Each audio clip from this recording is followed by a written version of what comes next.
വയനാട് ജില്ലാ ഭരണകൂടത്തിൻ്റെയും കുടുംബശ്രീ ജില്ലാ മിഷന്റെയും നേതൃത്വത്തിൽ ദുരന്തബാധിത പ്രദേശത്തെ യുവജനങ്ങൾക്കായി നടത്തുന്ന തൊഴിൽ മേള ആരംഭിച്ചു. 17 തൊഴിൽദായകർ ആദ്യഘട്ടത്തിൽ പങ്കെടുക്കുന്നുണ്ട്. കേരളത്തിൽ സർക്കാരിൻ്റെ തൊഴിൽ പോർട്ടലായ DWMS-ൽ രജിസ്റ്റർ ചെയ്തവരും പുതിയ തൊഴിലന്വേഷകരും തൊഴിൽ മേളയ്ക്കെത്തി.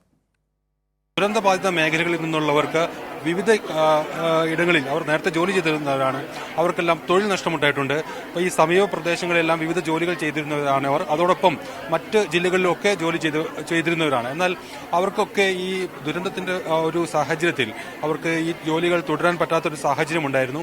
ഈ ഒരു പ്രതിസന്ധിക്ക് പരിഹാരം കാണുക എന്നുള്ള ഒരു വലിയ ഉത്തരവാദിത്തം ഏതായാലും ഇപ്പോൾ സർക്കാരിന്റെ ഭാഗത്ത് നേരിട്ട് ഒരു ഇടപെടൽ ആ വിധത്തിലുണ്ടായിരിക്കുകയാണ്. അതിന്റെ അടിസ്ഥാനത്തിലാണ് ഇന്നൊരു തൊഴിൽ മേള ഇവിടെ ഈ വിധത്തിൽ സർക്കാർ ആരംഭിച്ചത്. അതിന്റെ പ്രധാനപ്പെട്ട അതിന്റെ പ്രാഥമിക ഘട്ടമാണ് ഇന്ന്. അതിനുശേഷം വിവിധ സ്ഥലങ്ങളിൽ ഇപ്പോൾ മേപ്പാടി പഞ്ചായത്തിലും അതോടൊപ്പം കൽപ്പറ്റ കളക്ടറേറ്റിലുമെല്ലാം കൗണ്ടറുകൾ തുറന്ന് അതിന്റെ തുടർ നടപടികൾ കൂടി സർക്കാർ സ്വീകരിക്കും. അത് ഒരു തുടർ പ്രക്രിയയായി മുന്നോട്ട് കൊണ്ടുപോകാനാണ് ഉദ്ദേശിക്കുന്നത്. ഏതായാലും ഇപ്പോൾ ഇവിടെ ഈ വിധത്തിലുള്ള ഒരു സജ്ജീകരണമാണ് നടത്തിയിരിക്കുന്നത്. ആദ്യം ഒരു രജിസ്ട്രേഷൻ, അതിനുശേഷം വിവിധ കമ്പനികൾ 47 കമ്പനികൾ ഇവിടേക്ക് എത്തിയിട്ടുണ്ട്. ഈ 47 കമ്പനികളിൽ നിന്നുള്ള 17 കമ്പനികൾ ഇപ്പോൾ ഇവിടേക്ക് എത്തിയിട്ടുണ്ട്. ഈ വിധത്തിൽ അവർ രജിസ്ട്രേഷൻ നടപടികൾ പൂർത്തിയാക്കും.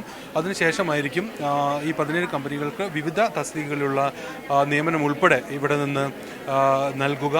അതിനുശേഷം മറ്റുള്ളവർ, അതായത് ഇന്ന് ഈ ഫെയറിൽ പങ്കെടുക്കാത്ത മറ്റു കമ്പനികളുണ്ട്. ആ കമ്പനികൾ കൂടി മറ്റ് സ്ഥലങ്ങൾ കൂടി അടുത്ത ദിവസങ്ങളിൽ ഈ പറയുന്നത് പോലെ അതിൻ്റെ തുടർ പ്രവർത്തനങ്ങളിൽ ഭാഗമാകും. അവരും ഈ വിവിധ മേഖലകളിൽ ജോലി ചെയ്യുന്നവർക്ക് തൊഴിലവസരങ്ങൾ നൽകും. അതായത് അത്തരത്തിലുള്ള വിപുലമായാണ് ഈ പദ്ധതി ക്രമീകരിച്ചിരിക്കുന്നത്.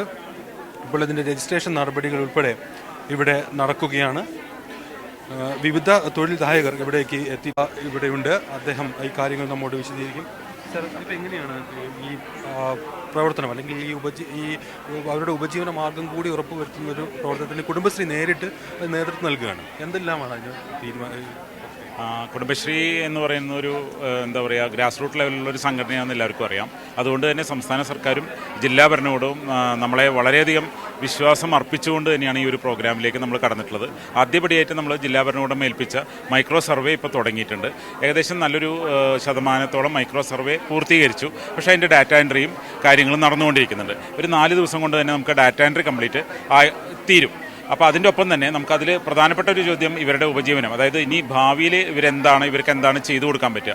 ഇപ്പോൾ ഉള്ള ഒരു അവസ്ഥയിൽ ഇവരെല്ലാം സ്കാറ്റേർഡുമാണ്. അപ്പോൾ ഇവരെ ഒരു സംസ്ഥാന സർക്കാർ വിഭാവനം ചെയ്തിട്ടുള്ള ഒരു ടൗൺഷിപ്പൊക്കെ വരികയാണെങ്കിൽ അതിനനുസരിച്ച് തന്നെ നമുക്ക് ഇവരെ എന്ത് ചെയ്യാൻ പറ്റും, ഒരു നല്ല ഉപജീവന മാർഗ്ഗത്തിലേക്ക് സ്കില്ല് കൊടുത്തുകൊണ്ട് തന്നെ കൊടുക്കാൻ പറ്റും. അപ്പോൾ അതിൻ്റെ ഒരു സർവേ നമ്മളിപ്പോൾ ഓൾറെഡി തുടങ്ങിയിട്ടുണ്ട്. വയനാടിനോട് അടുത്ത പ്രദേശമായ കൈതപ്പൊയിൽ സ്ഥിതി ചെയ്യുന്ന മാർക്കസ് നോളജ് സിറ്റിയുടെ ഭാഗമായിട്ടാണ് ഇവിടെ എത്തിയിട്ടുള്ളത്.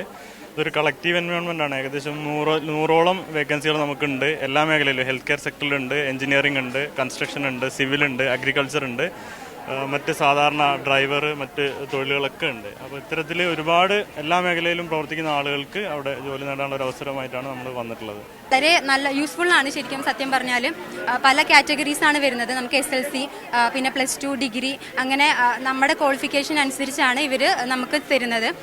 പിന്നെ കറന്റ് ഞാൻ വർക്ക് ചെയ്ത ഒരാൾ തന്നെയായിരുന്നു. പക്ഷേ ഈ സമയത്തൊന്നും നമുക്കൊന്ന് വർക്ക് ചെയ്യാൻ, നമുക്ക് അങ്ങോട്ട് പുറത്തേക്ക് പോകാൻ നമുക്ക് വർക്ക് ചെയ്യാൻ പറ്റാത്തൊരു സിറ്റുവേഷനാണ് ഇപ്പോൾ ഫേസ് ചെയ്തുകൊണ്ടിരിക്കുന്നത്. അപ്പോൾ ഈ ലൊക്കാലിറ്റി തന്നെ നമുക്ക് കിട്ടിക്കഴിഞ്ഞാൽ വളരെ യൂസ്ഫുൾ ആയിരിക്കും. അവസരം അവർ ഉദ്യോഗാർത്ഥികൾ ഉൾപ്പെടെ ഈ അവസരം ഉപയോഗിക്കുകയാണ്. ഏതായാലും ഒരു പുതിയ മാതൃകയാണ്. അല്ലെങ്കിൽ ഈ പുനരധിവാസത്തോടൊപ്പം ഒരു ഉപജീവന മാർഗം കൂടി ഉറപ്പുവരുത്തിക്കൊണ്ടുള്ള ഒരു മാതൃക കൂടി സൃഷ്ടിക്കപ്പെടുകയാണ്. ഏതായാലും വയനാട്ടിൽ ആ രീതിയിലുള്ള പ്രവർത്തനങ്ങൾ തുടരുകയാണ്. ഇത് ഇന്ന് അവസാനിക്കുന്നതല്ല, ഇത് ഒരു തുടർ പ്രക്രിയയായി കുടുംബശ്രീ മിഷന്റെയും മറ്റു നേതൃത്വത്തിൽ ഇനിയും തുടരും. ഏതായാലും അതുമായി ബന്ധപ്പെട്ടുള്ള നടപടികളാണ് വയനാട്ടിൽ പുരോഗമിക്കുന്നത്.